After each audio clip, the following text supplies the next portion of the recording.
বিয়েটা করেছিলাম একা একা, এক কথায় বলা চলে পালিয়েই বিয়েটা করেছিলাম। না দেখেছিলাম ছেলের বাড়ি গাড়ি, না দেখেছিলাম ছেলের ইনকাম রোজগার। ওই যে কথায় বলে না, প্রেমে মানে না জাত কুল। মূলত আমাদের দুজনের ফ্যামিলি থেকে কেউ আমাদের বিয়েতে সম্মতি দিচ্ছিল না, তাই আমাদের জীবনের সিদ্ধান্তটা আমাদের দুজনকেই নিতে হয়। আমার আশেপাশে আমাকে অনেকেই অনেক কথা বলেছে, ছেলেটা দেখতে ভালো না, ছেলেটা নেশা করে, ছেলেটা অনেক খারাপ, ছেলেটাকে আমি যেন বিয়ে না করি। কথাগুলো মাঝে মধ্যে আমার কাছে অনেক বেশি খারাপ লাগতো, কিন্তু আমি তো জানি কথাগুলো সত্য না। বিয়ে করাটা মূলত এতটাও সহজ ছিল না। আসলে একটা সময় মানুষ পাশে থাকবে বলে, কিন্তু মানুষ থাকে না। পরিবারের বিরুদ্ধে গিয়ে বিয়ে করলে আত্মীয় স্বজন বন্ধু বান্ধব কাউকেই পাশে পাওয়া যায় না। আমি যাকে বিয়ে করতে যাচ্ছি তার সাথে আমার পরিচয় 1-2 মাসের বিষয়টা এরকম না, দীর্ঘ 7টি বছর আমি তাকে চিনেছি। আমাদের জীবনে কিছু মানুষ হুট করে এসে জীবনের সাথে আষ্টে পিষ্টে জড়িয়ে যায়। মানুষগুলোকে আমরা চাইলেও ভুলতে পারি না, চাইলেও ছেড়ে দিতে পারি না। ভালোবাসা সত্যি সুন্দর, তবে যদি সঠিক মানুষের সাথে হয়। তো এবার আসি আমাদের বিয়ের কথায়। হুট করে সিদ্ধান্ত নিয়েছি আমরা বিয়ে করে ফেলবো, কিন্তু আমাদের হাতে কোনো টাকা পয়সা ছিল না, ছিল না দামি একটা ফোনও। অনেক কষ্টে 5-10 হাজার টাকা ম্যানেজ করতে পারলেও থেকে গিয়েছে অনেক ইচ্ছা আনন্দ।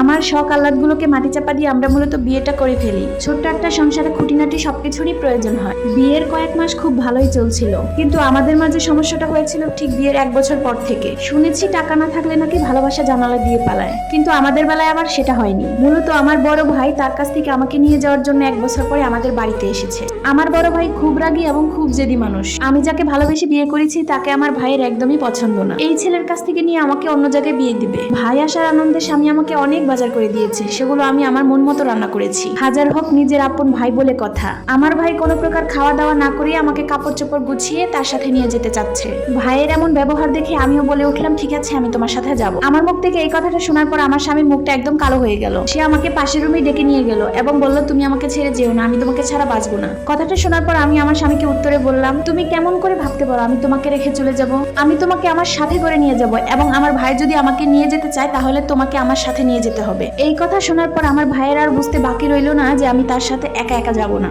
আমাকে যদি তোমার নিয়ে যেতেই হয় তাহলে তোমাদের জামাইয়ের সাথে আমাকে নিয়ে যেতে হবে। ভাইয়াকে উদ্দেশ্য করে কয়েকটা কথা বললাম।